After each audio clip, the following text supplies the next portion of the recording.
Thank you. We begin our Public Safety Funding Committee meeting November 7th, 2024. I am the Chair, John Lewis, and I call the meeting to order. I first would like to introduce a new member of the committee, Matt Kenny. And Matt, it's good to have you as appointed through the Maricopa County Attorney's Office. And could you give a brief introduction of yourself for those who are attending, please? Thank you, Mr. Chair. I'd be happy to. As Matt Kenny, I'm a native Arizonan, originally from Tucson, but now a proud Phoenician. I did undergrad and law school at ASU. Now I work in public affairs and policy, including some public safety policy, primarily in the city of Phoenix. I've served on the Military Affairs Commission, the State Veterans Advisory Commission, and the Deer Valley Village more recently. My wife and I own a home in North Phoenix where our children go to school and we call home, and really excited to be here and to help on the committee. So thank you, Mr. Chair. Matt, thank you. And I know that you were given a lot of materials to review to bring you up to speed, and thank you for joining the committee. Well, Danny? I appreciate all of Danny's help too and getting me up to speed quickly. So thanks, Danny and team. We'll move to agenda item number 2, the roll call. Our executive director, Danny, will conduct the roll call, please. All right, Chair Lewis. Here. Councilman Robinson. Here. Chief Butler. Here. Chief Tobin. Here. Ethan Barron. Marissa Calderon. Matt Kenny. Here. Dr. Nago. Here. And Barbara Broderick. Here. All right, Mr. Chair, we do have a quorum. Thank you. First item of business is I will entertain a motion for the approval of the minutes from our 9/26/24 meeting. Mr. Chairman, I recommend that we approve the minutes. Thank you. Is there a second? I'll second. Okay. With that motion and second, all in favor of approving the minutes, please say aye. Aye. Aye. Any opposed? Thank you. Item number 4 on the agenda is an opportunity for public comment. We have received written comments which have been distributed to us, and we also invite the public to provide verbal comments at this time. And Danny, if you could please provide an overview of how that will go forward. Sure thing. And just out of curiosity, can you all see my presentation? Yes, Okay. I can. Great. And David, I'll just ask, is there anyone that's logged into, I changed the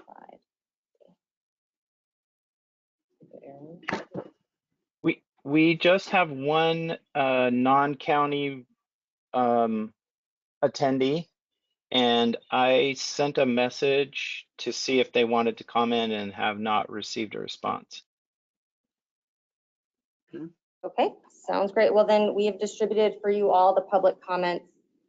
And then I think we'll talk about that a little bit as well in our next presentation. So I'll go ahead and hand it over to Kristen, and she'll give an outreach update. And I'll try to get these slides up on the screen so you can see them as well. But you also have them in the email I sent out yesterday. So Kristen? Hi, I'm just double checking that you can hear me. Okay, thanks for the thumbs up there, Barbara. So and Danny, I can see the slides. So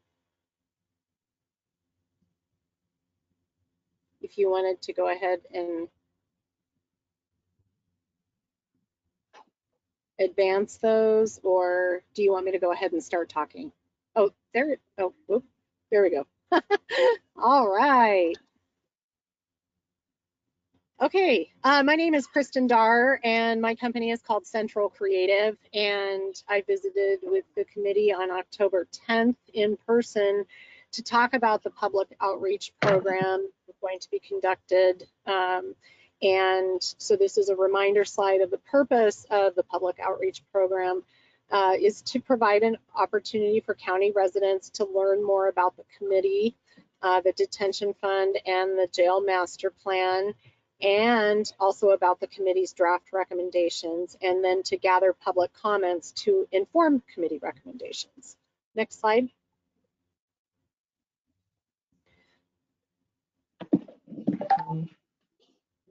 We had, many of you attended, and thank you for that. We had virtual public meetings on October 24th at noon. 26 people attended that meeting, and October 28th at 6 p.m. 13 people attended that meeting.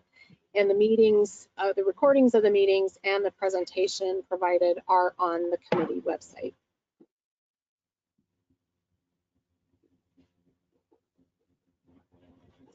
In the webinars, we covered the topics that are listed on your screen.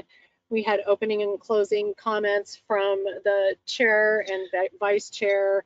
We talked about the history of the committee and the detention fund, went into some detail about the detention fund, how it's funded, how it's used, went over facilities assessment as part of the jail master plan, and covered the draft public safety funding committee recommendations.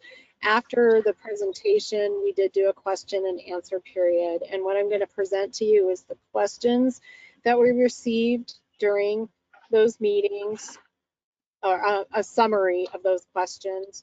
Also, people entered comments in the Q&A dialogue box during those meetings. So we have those comments. We also have comments that have been received through the committee website.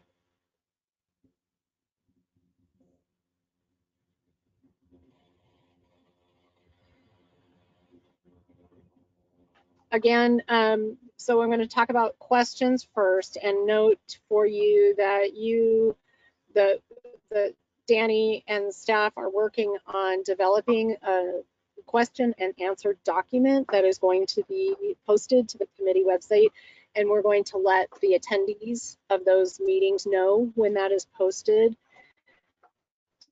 So just an overview of these questions. I'm not going to read everyone in detail because Danny is working on providing you all, the committee members, all of this information. But there were, questions about business presence. This is going to be available. Answer: yes. Lots of great information going on the committee website. Questions about the detention fund. Lots of questions about issues related to serious mental illness. And, one note is that we did kind of lump those or take those questions offline and had a meeting. The county staff had a meeting with the individuals that were there that were asking multiple and repeated questions about serious mental illness. And Danny can answer any questions about the meeting, the separate meeting that was held with those individuals. And then a question about the enabling legislation. That was during the October 24th webinar. During the October 28th webinar, if the tax were not renewed, how would other Valley law enforcement agencies be affected? And then some more questions about, when the improvements are, if improvements are programmed, how will they be bid out and procured?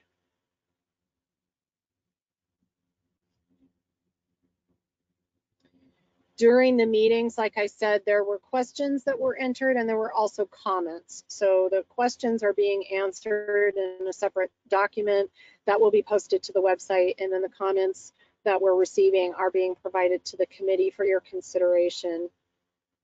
Again, support for committee attention to issues related to serious mental illness, encourage continued transparency, tracking expenditures to ensure money is spent wisely, and we did receive some thank yous and people are interested. So that was a great result.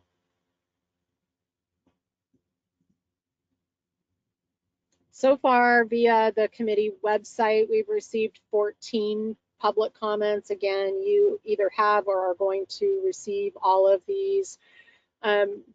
Wide-ranging topics here. Again, significant presence from of questions or comments related to issues surrounding serious mental illness.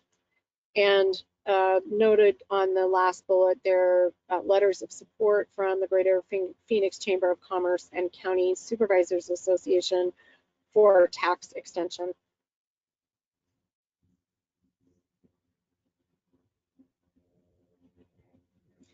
Next thing is an online survey. It's a 5-question survey.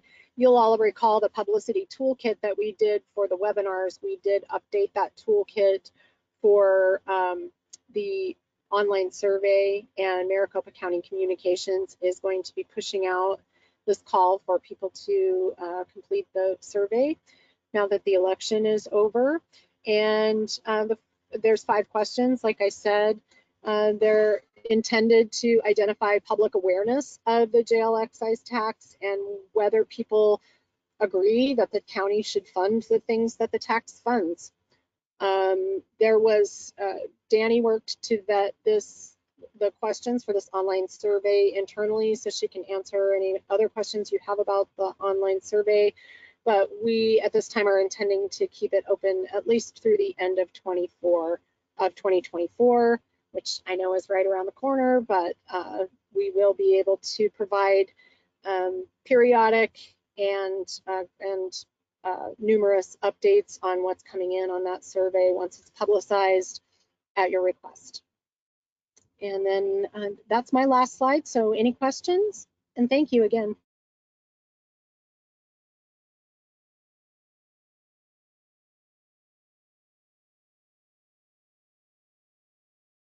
Thank you, Kristen. We'll move from agenda item 5 to number 6, a director's report from Danny. Mr. Chairman, sorry I was late. Just want to check, see if my audio works. Yeah, we can hear you. I hear you. We'll mark you down the roll as present.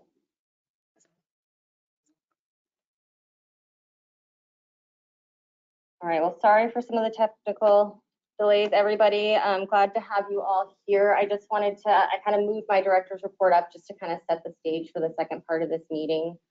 And so I want to tell you one thing on what Kristen just told you. I will send you all the copy of the toolkit to advertise the survey.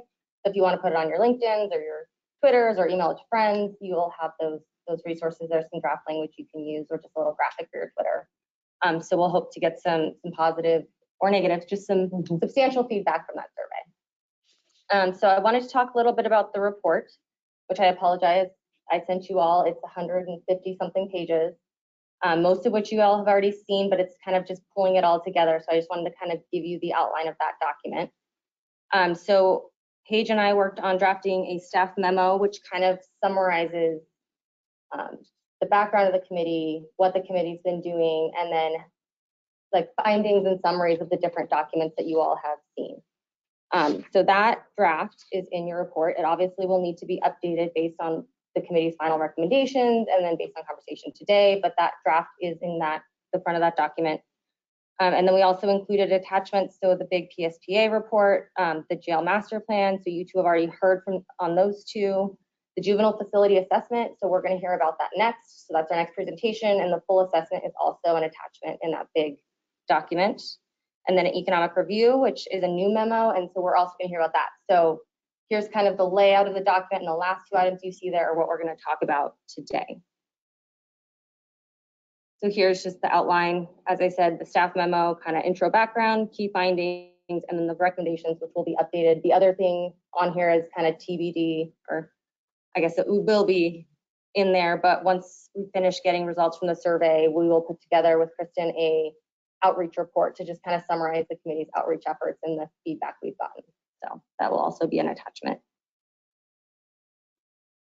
So looking forward, and I know I've said this to you guys in emails, but if today we have a discussion and you all adopt final recommendations, then our next meeting will likely be a joint meeting with the Board of Supervisors where you all will be able to present your findings and your recommendations to them directly. If we need to meet again, we'll probably try to meet next week if we aren't able to come to a decision today. And so that's kind of the next steps going forward. Trying to wrap up the committee recommendations within the next 2 weeks, because we know the closer we get to Thanksgiving and Christmas, the harder it gets to get everyone together. So that is my director's report. I'm happy to answer any questions, or we can move on to the next item. I see that our committee is on mute, but if there's anyone that did have a question or a comment about what Danny just presented, unmute and we'll listen. And if I don't hear anything, we'll move on. Okay. Danny, thank you. Agenda item number 7 is a presentation, and we welcome from our facility management department in the county, Art Fairbanks and Tyson Logan, and they will be giving a presentation on the juvenile facility assessment. Art and Tyson, please.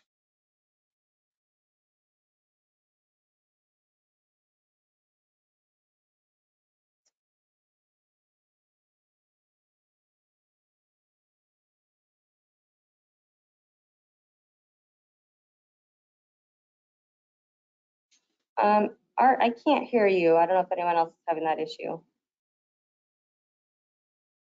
Art, I see that you are unmuted. Tyson, you're not.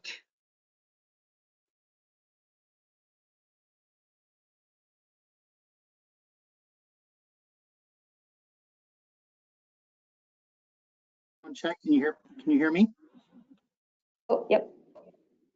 You can hear me now. Thank you. Well, good afternoon, members of the committee. Good afternoon, Mr. Chair. My name is Art Fairbanks. I am the Deputy Director here in the Facilities Management Department, and I'm happy to walk through our juvenile detention facility assessments presentation. Danny, if you'll advance the slide, please.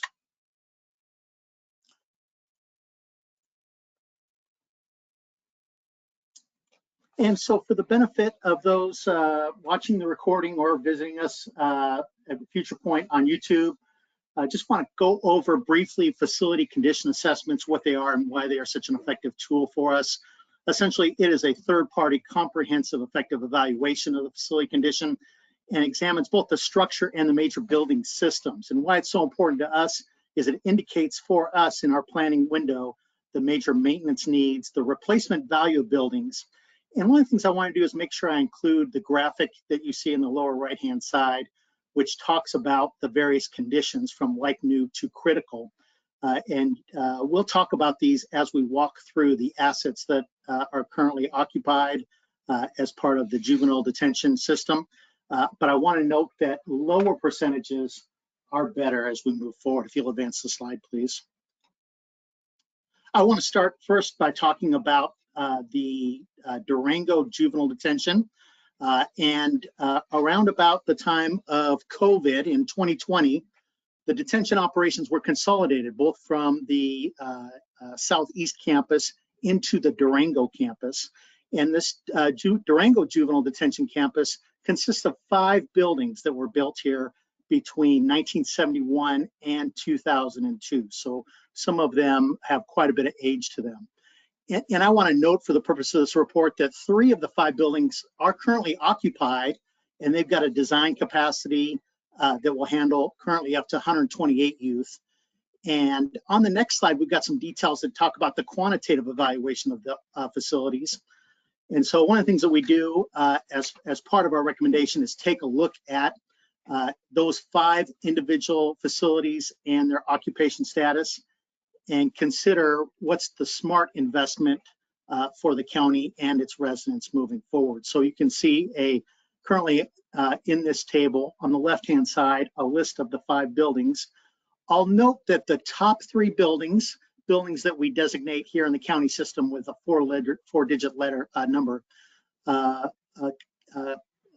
one consists of the main administration building, and then we've got 2 halls that are currently occupied. And you'll see all the way on the right, The important information we see is both the condition index and the condition category. And if you recall from the previous slide, the image that shows the condition index, those indexes 8.3, 7.0, and 13.3 are in the fair category, which means that we've received quite a bit of ongoing maintenance.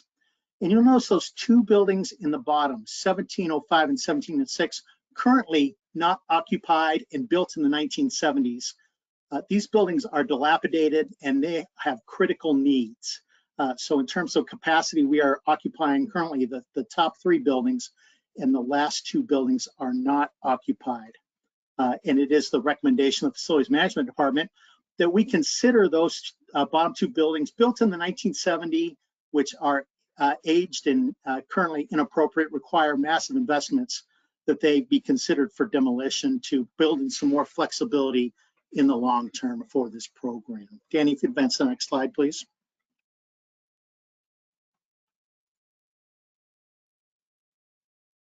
So I also want to talk about, I mentioned earlier, the Southeast Juvenile Detention Building. So this is the location from which the residents were relocated into the Durango campus.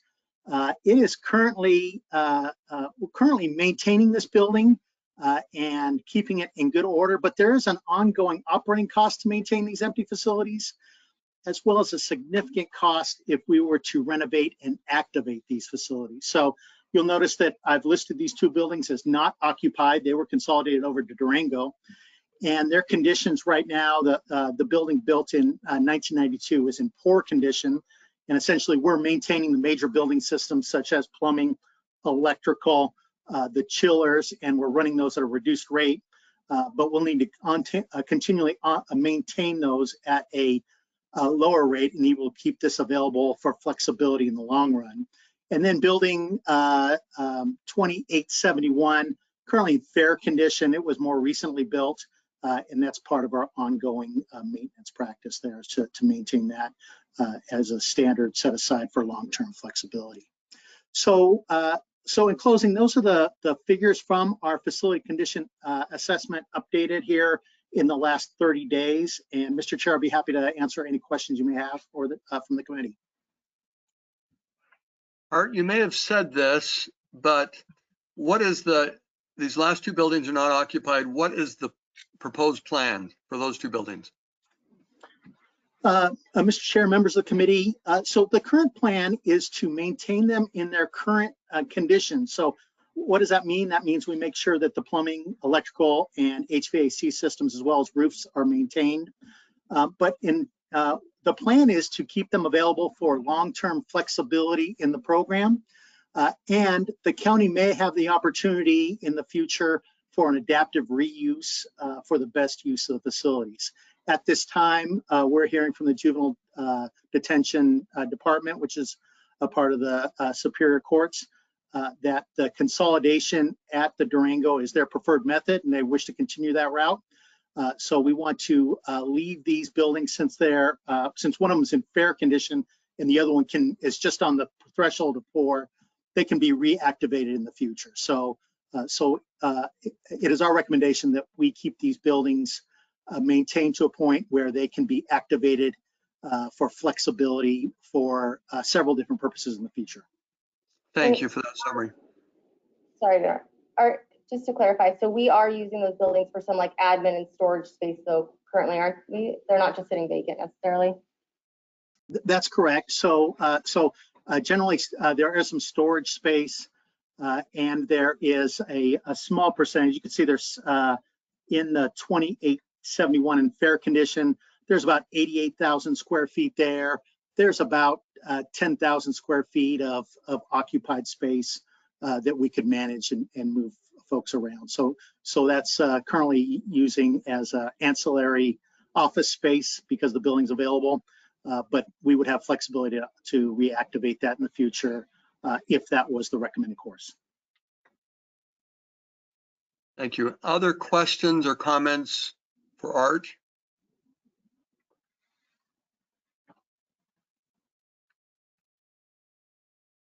Thank you, Art. And Thank you. did you have anything else you needed to present or had planned to present? Mr. Chair, that concludes my presentation. Thank you. Okay, thank you. We will move to agenda item number 8, which is discussion and possible action related to our Public Safety Funding Committee final policy recommendations. We'll turn to Paige Gonzalez. And Paige, we've worked through 3 versions, and now you'll be talking to us about a 4th version. So we'll turn to you, please. Thank you. Can you all hear me? Yeah, we're getting there. Great. Okay, Mr. Chair, members, this is now the 4th and likely last time that we will talk about your policy recommendations to the Board of Supervisors. And this is a follow-up to the last 3 discussions that you've had. And I think you will all note that your diligence and feedback have provided guidance for big changes since the first draft, if you can remember. Those changes include a focus on the county's internal agencies working together with services they can bring to the table that could lead to decreased justice involvement. Prevention and transition services to the extent the county can, also strengthening the behavioral health system through intervention and workforce initiatives, and also the inclusion of an oversight committee. And that's not even all of them, that's just a few to name. October 10th, you all adopted a draft for the public webinars to receive feedback from the public. And there were 4 categories: reentry, community services and coordination, programming and courts, capital and data and long-term initiatives.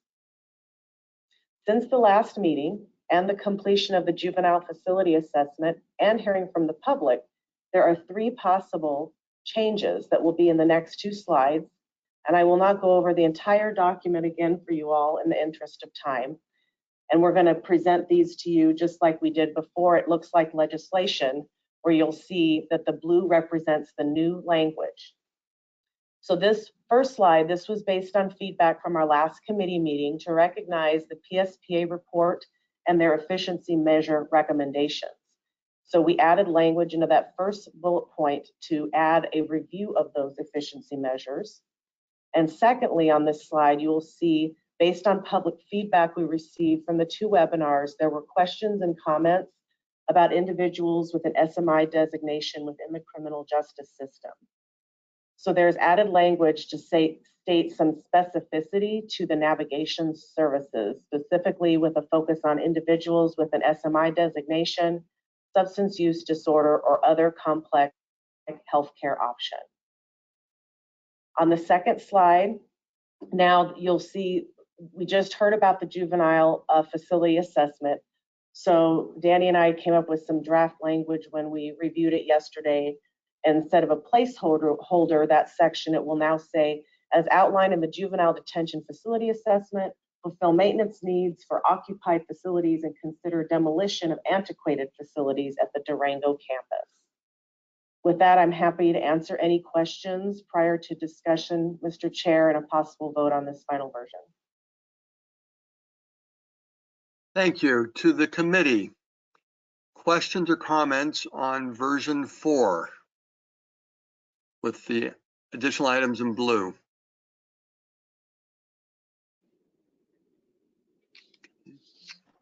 I have to say, this is Barb, that you did a very good job kind of lengthening what we were talking about with navigation services. I think that really hits some of the concerns that people were having. And I like the language that you use for the juvenile detention facility assessment.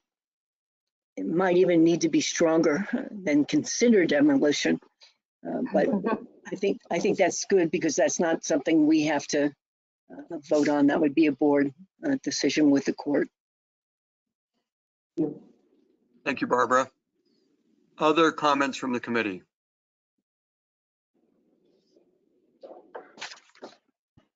Yeah, I just would agree. I like the language. I think the whole thing has been done very, very well, and has incorporated input from all of the various stakeholders in this and the consultants. So thank you for that great work.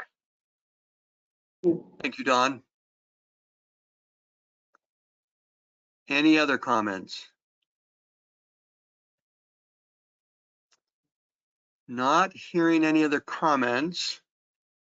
As our agenda says, there is a possible action, and that would be a potential motion to approve the final policy recommendations as outlined in version 4. Is there a motion? Mr. Chair, I move to approve the language that is in version 4. Thank you. With that motion, is there a second? Chairman, Mr. Chair, I Kevin second. Robinson, I'll second the motion. Thank you, Councilmember Robinson. With that motion second, all in favor say aye. Aye. Aye. Aye. Any opposed? Thank you, Paige. We'll proceed and let you make version 4 the official. We'll move to agenda item number 9, another presentation. We appreciate Jim Rounds being with us from Rounds Consulting, and he'll be talking to us about alternative funding mechanisms. And Jim, we will turn to you.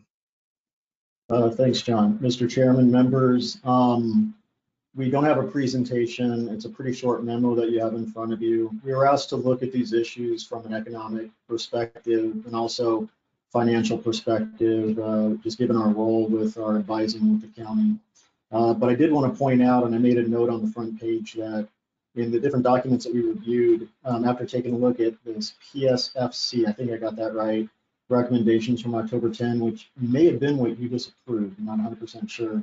I really like the dynamic thinking in there. And the reason that I'm just bringing this up real quick is that we have some significant opportunities at the state level to do some criminal justice reform in areas where the cost of implementing the programs is going to be less than the extra revenues that we'll be bringing in from individuals maybe avoiding a particular crime or reducing recidivism. Now they're going to be working paying taxes. So there's this movement at the states. When we were looking at the county issues, you got to kind of figure out how this whole system works together. So I like the fact that the discussion got this in depth. It wasn't just about we want to extend the tax. You put in a lot of thought about some legitimate topics, and I'm looking forward to seeing where this goes in the future.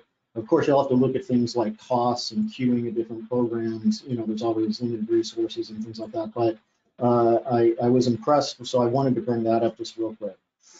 In terms of the recommendations, most of them are upfront in the italicized section. So the main thing to keep in mind is that the county has a responsibility, but it's part of a broader responsibility for the state's criminal justice system, like I just mentioned. And so we have to figure out exactly how important is that supporting role? How do you fund it? Do you want to fund it at the same level? Are you going to be willing to cut services? So when you think about what the county does, you have to put consideration into how does that fit within the broader effort. And I just made comments on that I thought that this group did a great job of listing opportunities to maybe identify some positive ROI criminal justice reform categories that would reduce costs later, hopefully. It always takes a little while to implement that. The potential of losing $275 million is a pretty big deal. There's not enough room in property taxes to raise the rate. You'd have to get approval to increase it anyways. If you get involved in property taxes, because that would be the alternative really, then you're dealing with a very unpopular tax. You're dealing with maybe impacts on lower income individuals, elderly. There's just a lot of other considerations when you think about it.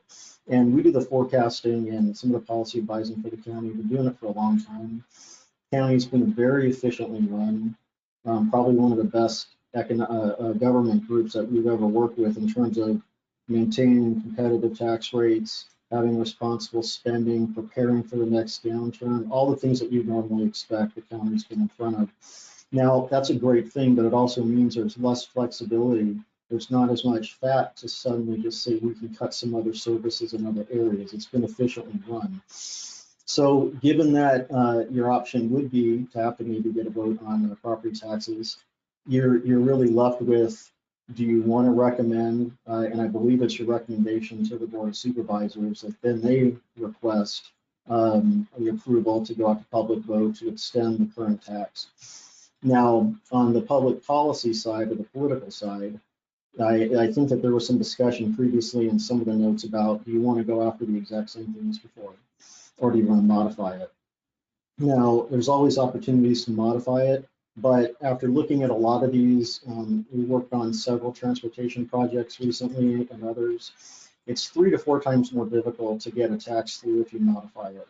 So if you increase it a little bit, even if it's a small amount, saying an extension of a current tax has a lot of weight, rather than saying we're going to tweak it a little bit. So in terms of thinking about what's most likely to maybe get approved on something that we think is very important, and it's even an economic development item, I think I'd want to stay within the realm of the current tax, the 1/5 of a penny. And then the broader economic issue, you wouldn't think that there's economic development issues buried in here, but there are.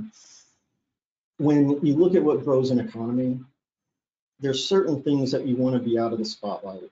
So you don't want to be overly advertising when you're trying to get businesses to locate in an area or expand, saying how we reduce the crime rate.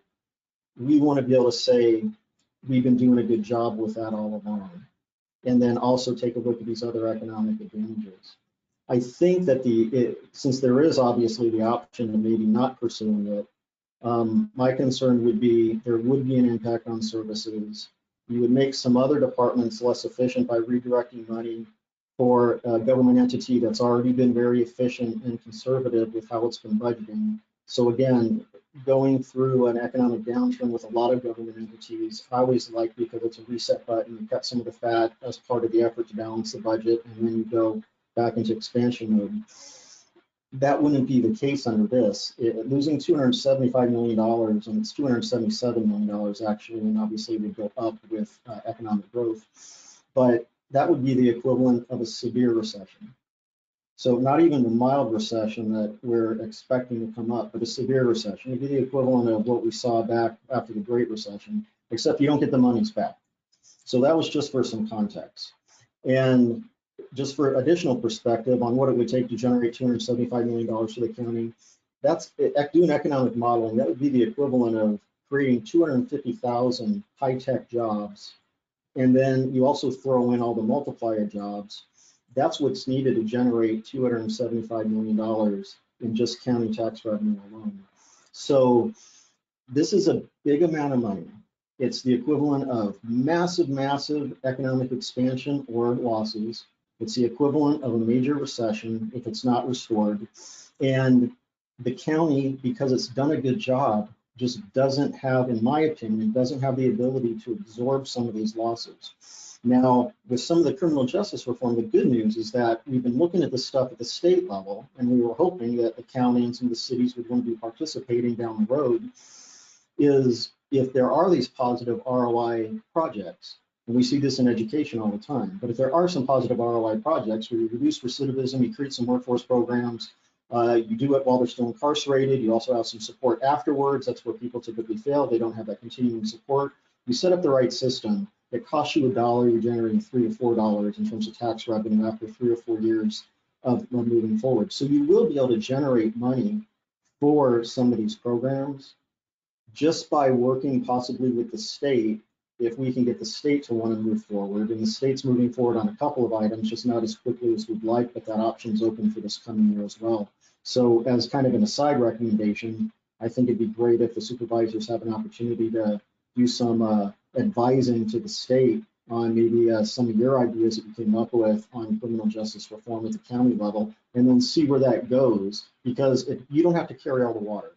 The state's going to be the one that realizes the most revenue, the most of the benefits from the positive ROI projects that potentially could be implemented, and we all recommend some of them. So it would be reasonable to expect that the state would pick up some of the costs. So long story short, again, very straightforward, concise memo. We think that there aren't a lot of other options. It's not a disruptive tax right now, and that there's still things that can be done, but we have to figure a few things out on the public policy side. But now I want to wrap that back up to the very first page. The reason I referenced that thing, I was just so pleasantly surprised that you have had these discussions, because one of the issues that we've always thought about is we need to have more of these policy discussions at the Capitol because we make recommendations on this kind of stuff all the time. Now, that's for a later time, figuring out how you all want to be involved. But as an economist that's been looking at the county for a long time, I strongly recommend that you advise the board to continue the current tax, not modify it, even though there could be opportunities, but it might be more difficult and it's not worth the risk. Continue with the good budgeting planning that the county is already doing. But let's see if we can figure out some ways of teaming with some others on having a positive impact on some of the stuff that you've already been talking about. Thank you, Jim. Committee members, do you have questions or comments you'd like to make on what Jim just shared?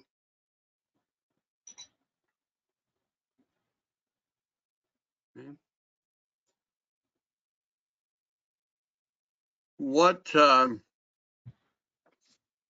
Jim, we don't have on agenda item 9 possible action, but we do on 10. So let me move to 10, and that may cause some questions that will come back to you. But 10 is discussion of possible action on funding recommendation. And I realize you're not on the committee, Jim, but you just made a recommendation, so not a formal motion. And so I'll just ask the committee, is there anyone that would like to just jump right to a motion, or do you want to have some discussion first? Mr. Chairman, I'd be happy to make a motion to get the ball rolling on the discussion. Please.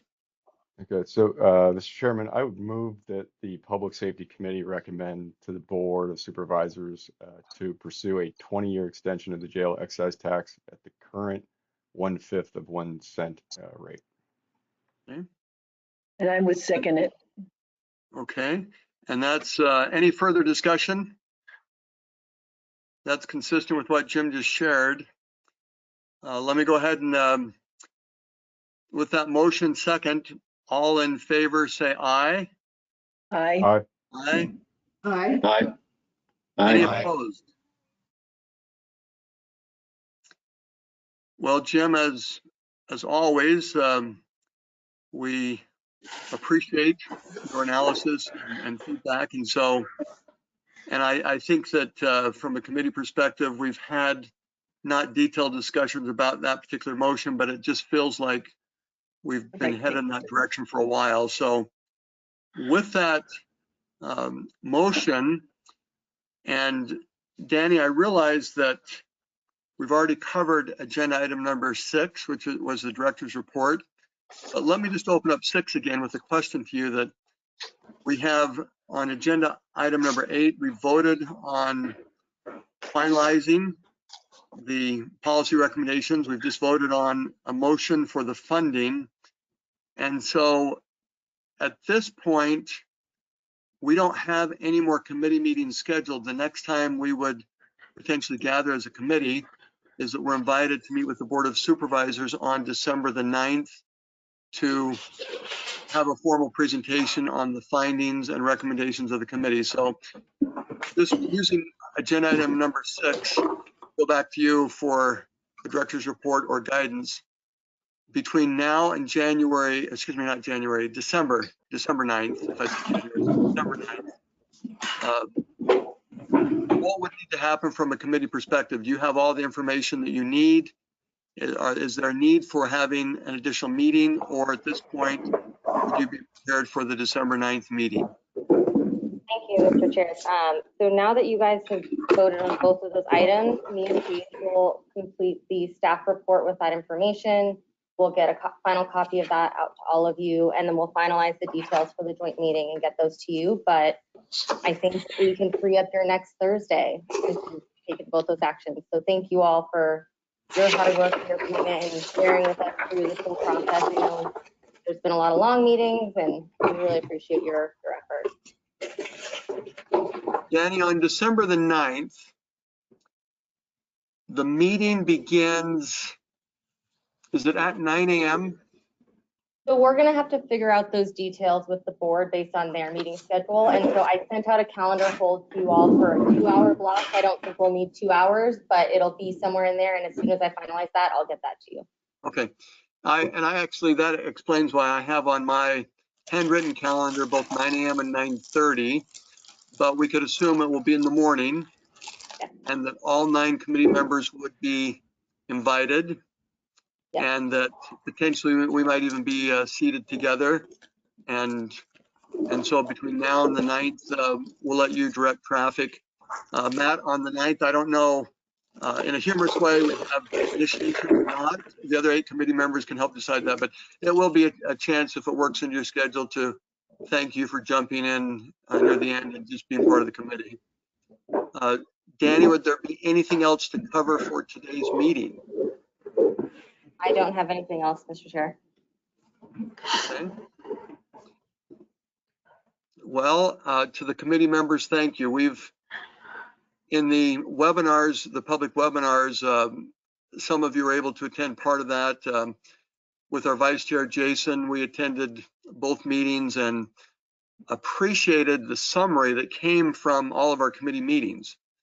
And so it was a good reflection on the great work and effort that you had made. And it's been a pleasure to serve with you on the committee. We're not done. We have December 9th to be together, but in a sense, this will wrap up the work of the committee. And so thank you. And before we end the meeting, is there anything else that needed to be mentioned? Okay, on that note, and I guess, Danny, I don't have it in front of me, but we don't need a motion to adjourn. I will just say meeting adjourned. Okay, thank you. Thank you. Thank you, Mr. Chair, for your leadership. Appreciate it. Thanks, Brian.